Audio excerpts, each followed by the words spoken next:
Hello, welcome to this video, welcome back to this channel, and if you're new, welcome to this channel. I feel like I have to say happy new year even though we're like 3 weeks into the new year. Am I the only one that just feels like I'm finding it really hard to get a grasp on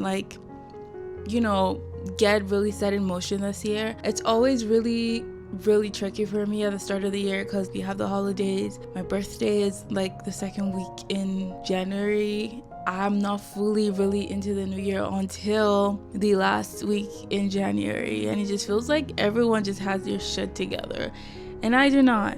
At least that's how it feels like right now. But I've been just trying to let myself know that it's okay to take things slow. It's okay to not necessarily have your whole year planned yet, or even have like specific goals and whatnot. I'm just trying to really embrace the process and not put too much of a pressure on myself. Yeah, I know like everyone has a list of like new year, I want to do this, I want to do that. I'm just not there yet, and that's okay.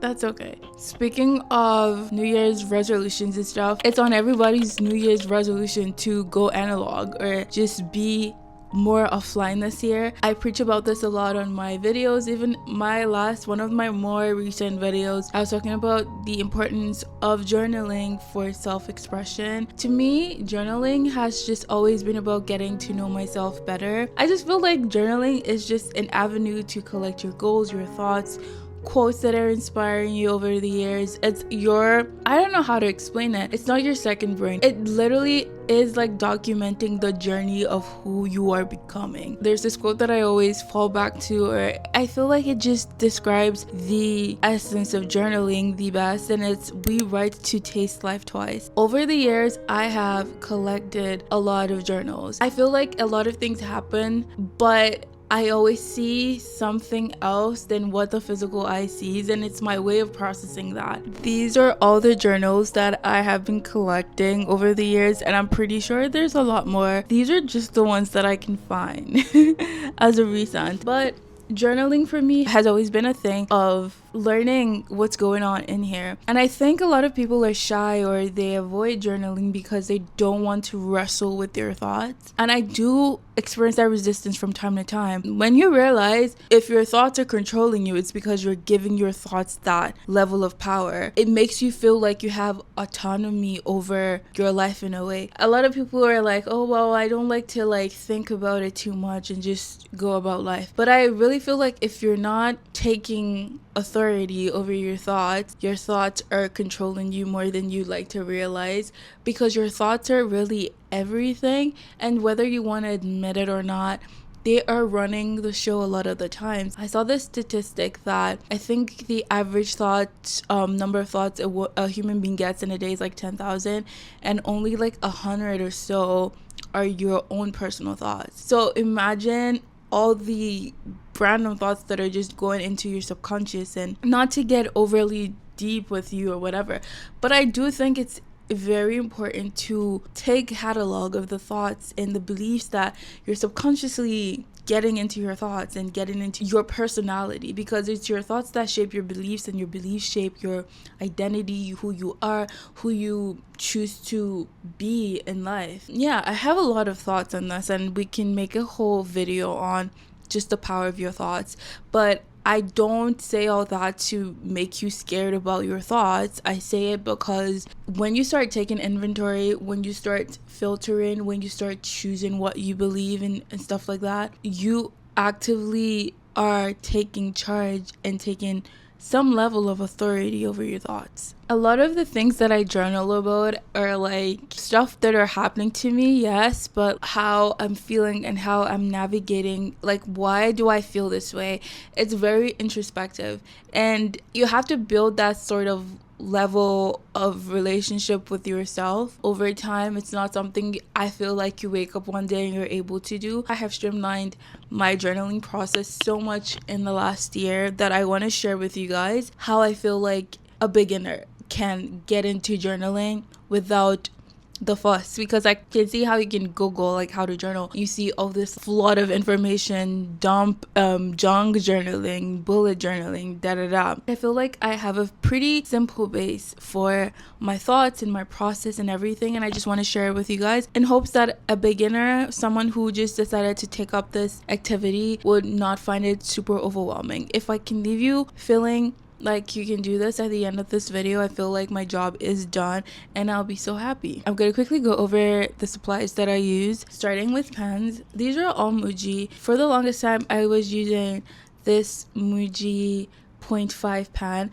They have been my ride or die since university. These are the only pens I accept to use.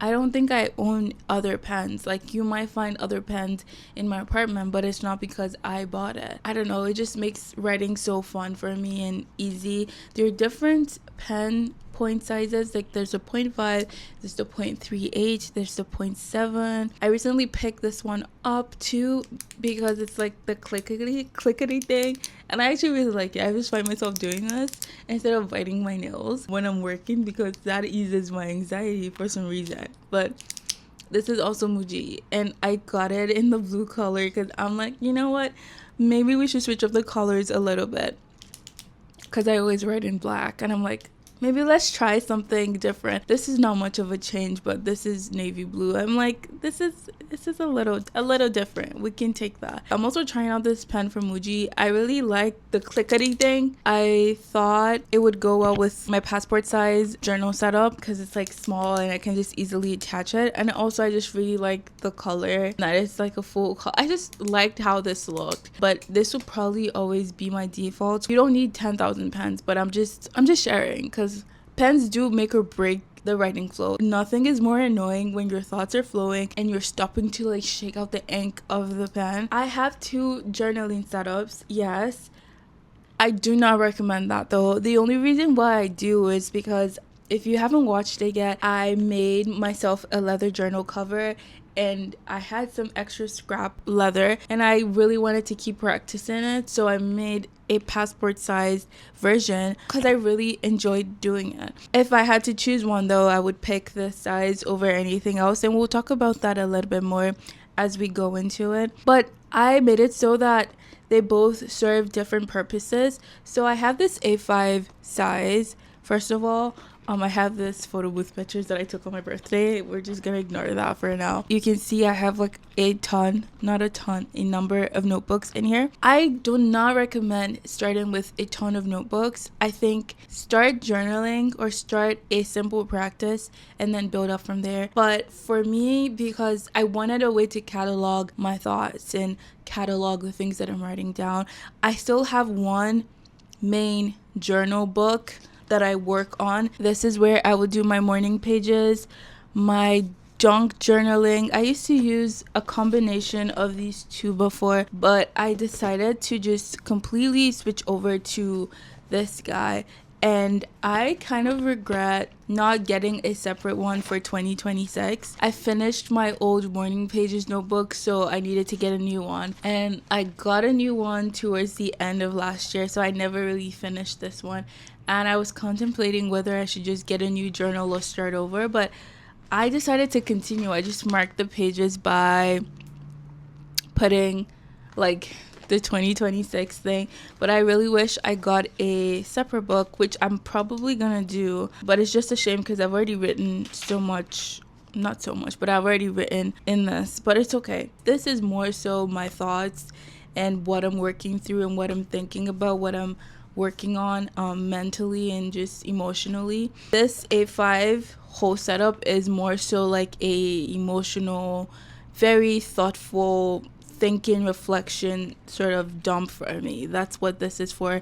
You would find pictures on here because it's my way of like saving the memories. If you want a full tour of this A5 setup, leather journal setup, I will leave it linked below. It's a video that I made. I show the BTS basically of making the journal, but also I give you guys a tour at the end of just everything that I used to make it and stuff. So if you would want to watch or check it out, I would have it linked below. This is an old Muji notebooks. I primarily use Muji notebooks because I just find that I like the paper the best. I really haven't swayed ever since I started using Muji notebooks in university. I just haven't stopped. They're affordable, they're good quality in my opinion. It's pretty much empty now. It's basically my notes app on paper. I would dump things like random creative ideas, YouTube video ideas, also to-do lists for the day. This was literally my random dump of like to-dos and whatnot, and that would go in there. Another reason why I really liked this book is like you can lay it flat, completely flat, and it's like literally called the open flat notebook, as opposed to like other ones where you're like having to like flatten the whole thing. I just feel like the quality is really good. On this guy, I just have a Polaroid picture of a fun little memory of mine. I just find ways to, you know, make them a little more personal, and I feel like it makes the process of journaling a lot more fun and introspective. Again, it's just a way of pampering my emotional side to like feel okay to open up and express. This book, again, it's Muji, guys. It's the 6mm A5 notebook from Muji. This one is just straight lines, and I use this for the most part for my Artist Way notebook. If you're not familiar, the Artist Way is a 12-week course that's meant to help you spark your creativity again. If you're going through a creative block, it's meant to help you recover your sense of creativity. Basically points you or shows you how spiritual your creative process of creativity really is. So you're doing a lot of background work and internal work, and I just got this because sometimes I'm doing it not as a morning page situation, but I'm doing it as a activity or a task. I feel like I'm gonna transition this to a content journal. I always learn or I have notes from YouTube videos that I'm watching, or even like it could literally be something from Instagram or whatever, and I just want to take note of it. It's just a way to document, like not just absorb or consume content, but intentionally consume it, because you're also learning something from it. And then this notebook is my French notebook. I expressed last year how I want to start learning French, so I actually did start learning French by myself.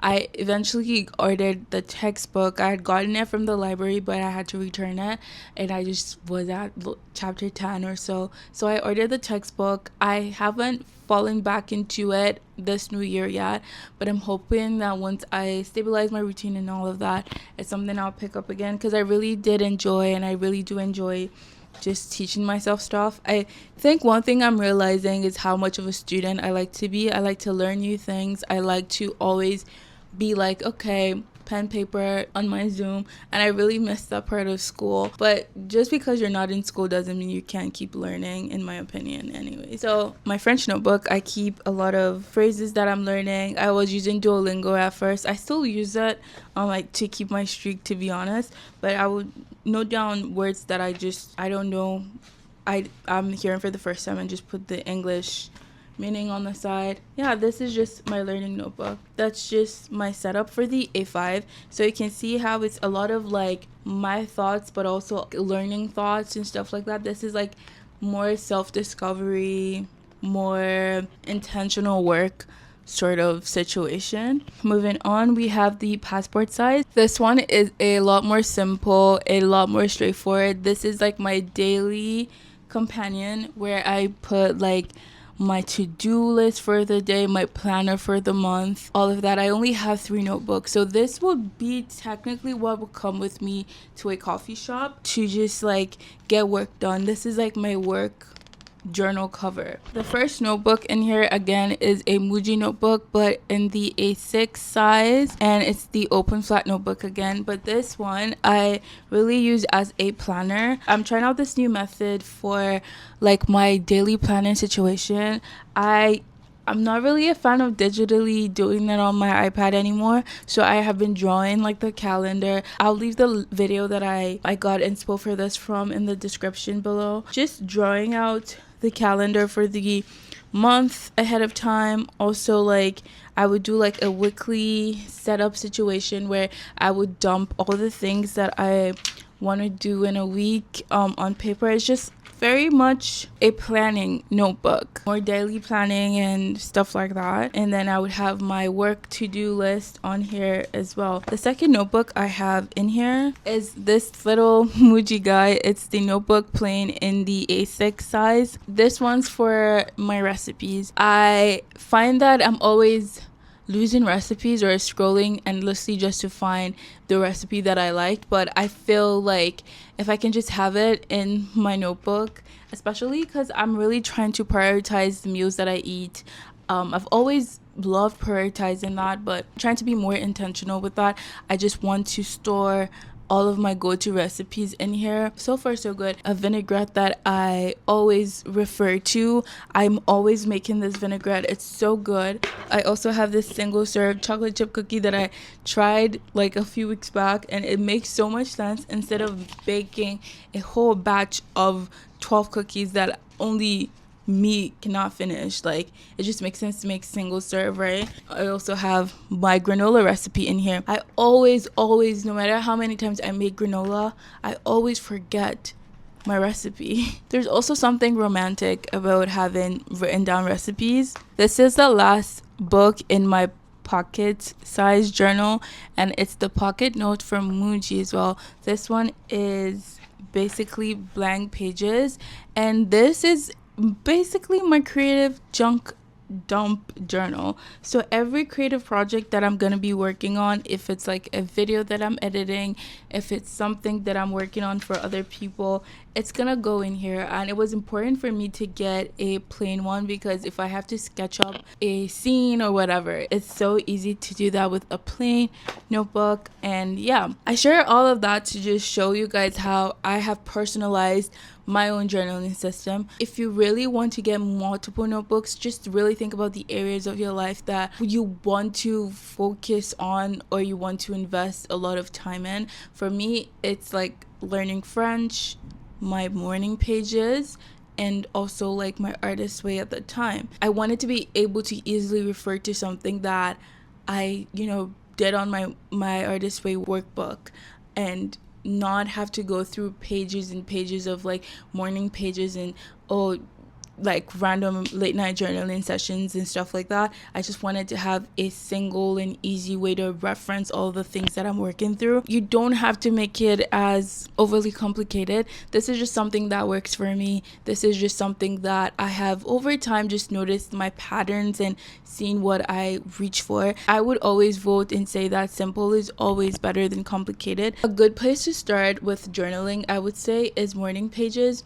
And if you're not familiar, I feel like I've name dropped it so many times in this one video without explaining what it really is.